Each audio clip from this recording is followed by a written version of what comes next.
Hey, so today we're going to talk about how to get your child to respond to their name. And maybe your child may or may not be on the spectrum. It doesn't matter at all. Maybe your child is just speech delayed.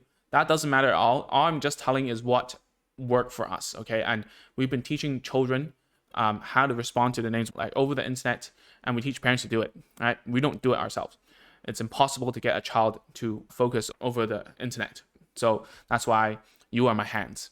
So how do we do it? The first thing is that we don't use the names over and over and over again. We don't repeat ourselves. Why? Let's say that you call the child's name like 5 times every time. You say, Steven, Steven, Steven, Steven, Steven. And then they suddenly respond. And so what happens is that if your child is on the spectrum and he is somewhat autistic, then what's going to happen is because they're very rule-based and they're very rigid, they're going to think that, oh, when mom calls me 5 times, I'll respond. That's not good. You want them to respond on the first go, right? So don't always use it in vain, all right? Don't keep on saying it. If you repeat it, it's going to become cheap, all right? Okay, my second point is this.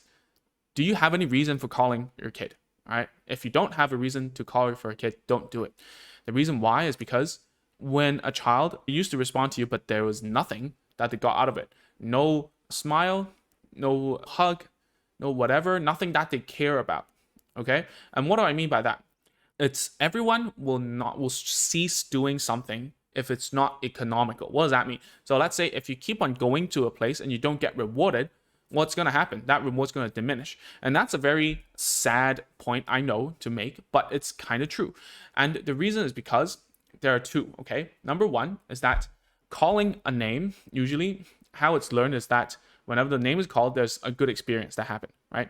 But if you're dealing with a child who is on the spectrum, then maybe your relationship with the child hasn't grown yet, hasn't been at that point where you can just call them and they will respond. And the reason is because they don't have that social bond. They don't feel that having this conversation with you is actually rewarding to them, right? So therefore, you need external things, which is my third point. Whenever you call your child's name, you should always have something of value, right? It might be that you tickle. It might be that you give a reward, which is very animalistic in ABA, but it works, okay? Of course it's going to work. Or the third thing is that you have some toys that they want, right? It might be screen time even. So that will work, but you need to make sure that when you say the name, you already have it on you. Because when they come over, they feel disappointed. The next time, the effect of you calling the name is going to diminish. In their minds, they're going to be thinking, what do you want from me this time, right? My fourth point, a lot of times, parents call their child's name just for being like, oh, okay, yeah. Oh, hey, Steven. Oh, okay. That's it. And there isn't any like utility in terms of doing whatever. So for me, why I can tell you this is because we don't usually train parents. Sorry. And I want to tell you this right now. As therapists, we never train a child to respond to the name. It's something that comes naturally. We don't set a goal that, oh, the child should respond to the name like 5 meters away. If you see that in a goal, then first of all, that's really sad.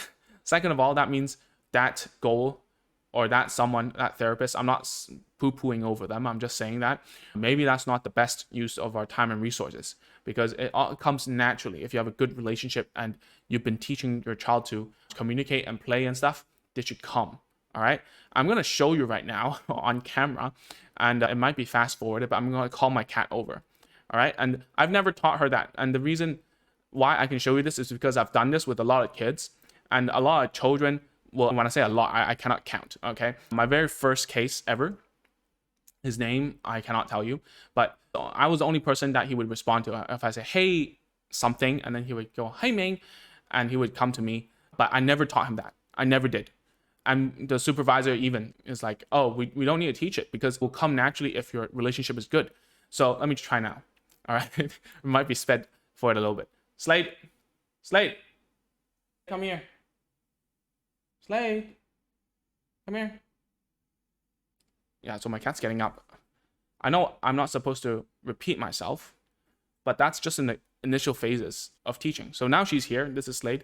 If you can see her, So whenever she comes over, I give her a pat so that she knows she's rewarded for coming over. And I tell her, I reward her, I praise her verbally. Good job, Slade. Come here, say hi to everyone. And she hates being handled like this. She's gonna kill me. But that's how you do it. And we also have this one here, who's Colin. Colin, come here. Colin. Okay, never mind. She's not gonna come this one. So I'm gonna, yeah, just to show you, I don't have any food on me. I don't have anything on me. And it's because of the relationship that I've built with this cat. And you can also build the relationship with your kid as a working relationship.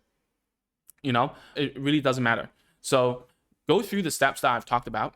The most important thing is that you don't fixate on this as a problem, because I know that not responding to name is a red flag for autism, right? And a lot of parents are thinking, if you're watching this, it means you've searched it and you're thinking about, oh, how do I get my child to respond so that I can get rid of the symptom and therefore there's a lower chance of my child being autistic? It doesn't work that way. You cannot treat symptoms one by one. And the more you think that you can do that, the more you will keep on searching, like, how do I teach eye contact? And then you will go into the rabbit hole, like a lot of parents do, that they will say, look at mommy first, look at dad first, like, respond, hey, you're not focusing, you're not looking, look before you speak, right? And you go like red flag by red flag by red flag, and you try to treat each of them. That's going to be a very sad relationship, right? That's going to be like, all children, when they feel like you're trying to teach them something, they're going to run away. That's for sure, right? So you do this the way that is the most natural. And I can only tell you by experience that if you build a good working relationship, and I don't mean don't tell them to work, right? Don't whatever. No, play with them as much as you can using the principles we share on this channel. And if you need more help, and this is all for free, you can go to Agents of Speech course to watch how to use toys and the other underlying principles. No matter if your child is nonverbal at single word level right now, trying to get into sentences, have behavioral problems, you know, like toilet training, we have all those courses covered inside of www.agentsofspeech.com/course. And it's inside of a community, and every month or two, I'm going to do a workshop to tell you what I've learned from coaching parents. And those will become permanent classes and lectures inside of that place, and you can watch it whenever you want. Okay, we used to sell these for money. Now we're only earning by teaching parents and coaching parents. All right, so that's it for today's video. I'll see you guys in the next one. Bye-bye.